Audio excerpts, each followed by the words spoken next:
नमस्कार साथियों, बहुत बहुत स्वागत है आपका एम्प्लॉयमेंट्स पॉइंट में। और आप लोगों के लिए एक अच्छी खबर है। वो कैंडिडेट जो 10th पास हैं और भारतीय सेनाओं में जाना चाहते हैं, इंडियन आर्म्ड फोर्सेज में, पैरामिलिट्री फोर्स में जाना चाहते हैं, उनके लिए इंडियन कोस्ट गार्ड ने एक भर्ती निकाली है। ये भर्ती आई है नाविक डोमेस्टिक ब्रांच के लिए, जिसमें 10th पास कैंडिडेट अप्लाई कर सकते हैं। ऑनलाइन फॉर्म आपके स्टार्ट होंगे 30 नवंबर से, लास्ट डेट है 7 दिसंबर। आपके ई एडमिट कार्ड आ जाएंगे 19 दिसंबर से लेकर 25 दिसंबर तक, और आपका उसके बाद एग्जाम हो जाएगा। आज हम आपको इस भर्ती के बारे में पूरी जानकारी देने वाले हैं, पे एज क्वालिफिकेशन के बारे में। इसके अलावा हम बात करेंगे आप आवेदन कैसे कर सकते हैं, सिलेक्शन प्रोसीजर के बारे में भी हम आपको जानकारी देने वाले हैं, जिसमें हम बात करेंगे रिटन एग्जाम की, फिजिकल टेस्ट, मेडिकल टेस्ट की। इसके अलावा बहुत सारी जानकारी आज आपको मिलने वाली है इस वीडियो में। चलिए शुरू करते हैं। तो साथियों, विज्ञप्ति आई है ज्वाइन इंडियन कोस्ट गार्ड की वेबसाइट पर, और इंडियन कोस्ट गार्ड भारतीय रक्षा मंत्रालय के अंतर्गत काम करता है। नाविक डोमेस्टिक ब्रांच की भर्ती है, 10th एंट्री है ये। 1/2021 आपका बैच रहेगा।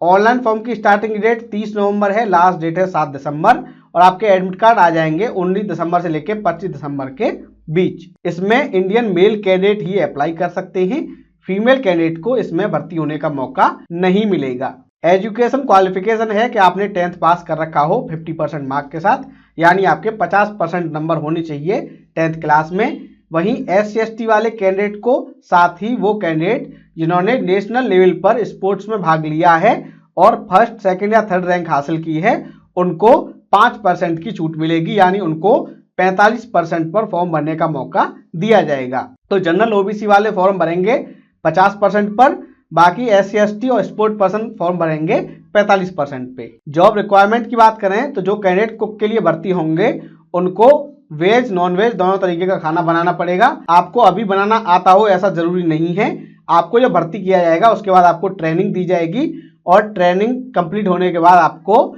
इंडियन कोस्ट गार्ड में शामिल किया जाएगा। आपको मीट प्रोडक्ट की हैंडलिंग भी करनी होगी। इसके अलावा राशन का हिसाब किताब रखना होगा, और जो भी काम आपके अधिकारी आपको देते हैं वो आपको करना होगा। स्टीवार्ड की बात करें तो आपको ऑफिसर्स मेस में वेटर का काम करना पड़ेगा, हाउसकीपिंग का काम करना पड़ेगा, मेंटेनेंस का काम करना पड़ेगा, फंड्स की अकाउंटिंग का ध्यान रखना पड़ेगा, वाइन और स्टोर्स का ध्यान रखना पड़ेगा, और मेन्यू की प्रिपरेशन आपको करनी होगी। इसके अलावा जो भी काम आपके अधिकारी देते हैं आपको करना होगा। एज लिमिट की बात करें तो 18 से लेकर 22 साल रखी गई है जनरल OBC के लिए, और ये 1 अप्रैल 2021 को काउंट की जाएगी, यानी आपका जन्म 1 अप्रैल 1999 से लेके 31 मार्च 2003 के बीच में हुआ हो।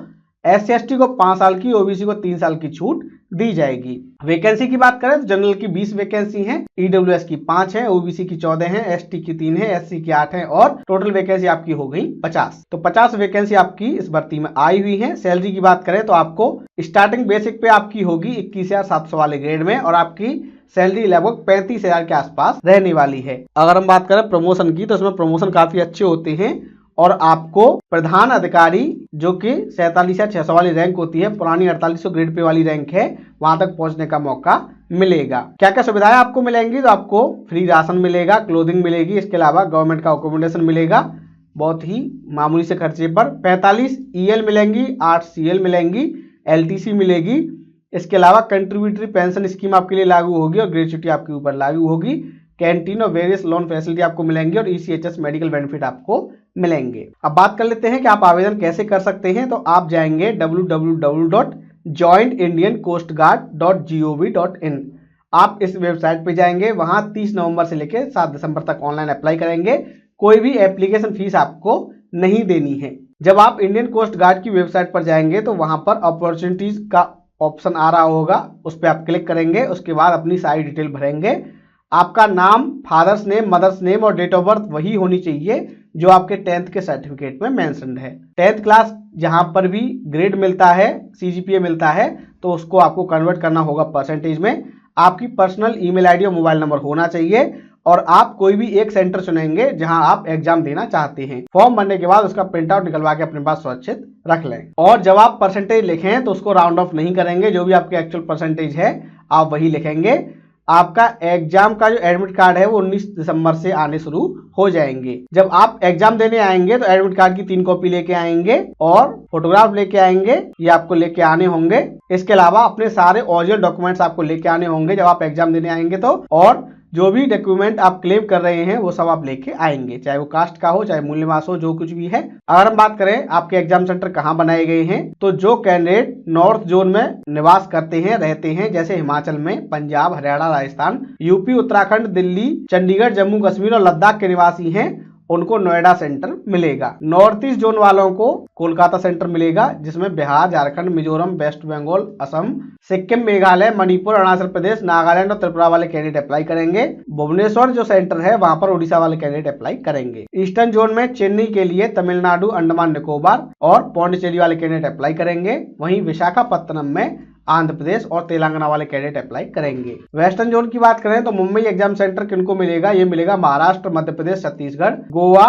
दमन दीव, दादर नगर हवेली वालों को। वहीं कोची सेंटर जो है वो केरला, लक्षद्वीप, कर्नाटका वालों के लिए रखा गया है। नॉर्थ वेस्ट जोन में गांधीनगर एग्जाम सेंटर है गुजरात वालों के लिए। आप कोई भी एक एग्जाम सेंटर चूज कर सकते हैं और आपको वही चूज करना है जो आपकी स्टेट से बिलोंग करता है। अब बात कर लेते हैं सिलेक्शन प्रोसीजर की। सिलेक्शन होगा आपका जनवरी 2021 में, पहले ऑनलाइन एग्जाम होगा और एग्जाम के लिए कैंडिडेट को हायर परसेंटेज के बेस पर शॉर्टलिस्ट किया जाएगा। लिमिटेड कैंडिडेट को ही एग्जाम के लिए बुलाया जाएगा। एग्जाम जो होगा उसमें quantitative aptitude, math, general science, general English, general awareness, जिसमें करंट अफेयर्स और जनरल नॉलेज होगी। इसके अलावा रीजनिंग, वर्बल और नॉन वर्बल दोनों टाइप की आपसे पूछी जाएगी। रिटन एग्जाम में अगर आप क्वालिफाई हो जाते हैं तो आपको फिजिकल फिटनेस टेस्ट के लिए रोका जाएगा और मेडिकल आपका होगा, जिसमें 2 से 3 दिन का टाइम आपको लग सकता है। जो पीएच कैंडिडेट हैं वो भर्ती के लिए पात्र नहीं है।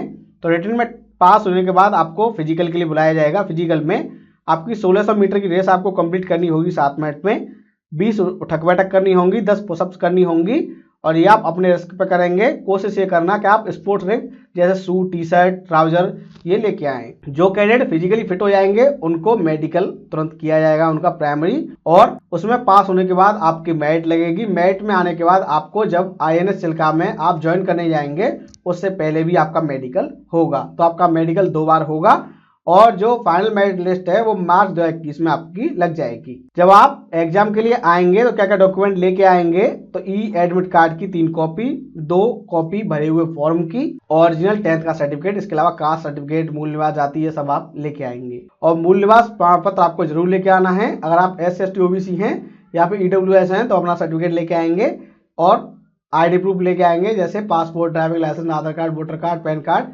ये आप लेके आएंगे। जो भी आपके 10th वगैरह के डॉक्यूमेंट है उन सब के ऊपर साथ ही जो कास्ट सर्टिफिकेट है, मूल निवास है, वो सब 7 दिसंबर 2020 से पहले का होना चाहिए। अब बात कर लेते हैं मेडिकल में आपके क्या क्या आएगा। तो मेडिकल में आपकी हाइट होनी चाहिए 157 सेंटीमीटर और इसमें हिली एरिया और ट्रैवल एरिया के कैंडिडेट को एज पर रूल रिलैक्सेशन दिया जाएगा। चेस्ट हाइट के अकॉर्डिंग होनी चाहिए और 5 सेंटीमीटर का फुलाव हो। वजन, हाइट और एज के अकॉर्डिंग होना चाहिए। हियरिंग आपकी नॉर्मल हो, यानी आपके कानों में कोई दिक्कत न हो। आंखें आपकी 6x36 बैटराई, 6x36 वर्साई तक अलाउ की गई हैं। तो जो चश्मा लगाते हैं वो भी अलाउ हैं। आपको सलाह दी जाती है कि आप कानों से वैक्स और दांतों से टाइटर साफ करके आएं। टैटू सही का कुछ हिस्सों पे अलाउ है, हाथ के भीतर की साइड में, एल्बो टू द रिस्ट और reverse side, palm back dorsal पर, और इसके संबंध में इंडियन कोस्ट गार्ड का निर्णय ही सर्वमान्य होगा। अगर हम बात करें ट्रेनिंग की, ट्रेनिंग आपकी अप्रैल 2021 में शुरू हो जाएगी INS चिल्का पर, और जो कैंडिडेट ट्रेनिंग के दौरान अनसूटेबल पाए जाते हैं उनको बाहर कर दिया जाएगा। तो साथियों, ये थी जानकारी इंडियन कोस्ट गार्ड में जो भर्ती आई है नाविक की, उसके बारे में। हमें उम्मीद है ये वीडियो आपको पसंद आया होगा। इस वीडियो को लाइक कीजिए, शेयर कीजिए, और अगर आप नए हैं हमारे चैनल पर तो हमारे चैनल को सब्सक्राइब कर लीजिए, क्योंकि मिलती है सही जानकारी को सरल भाषा में। धन्यवाद।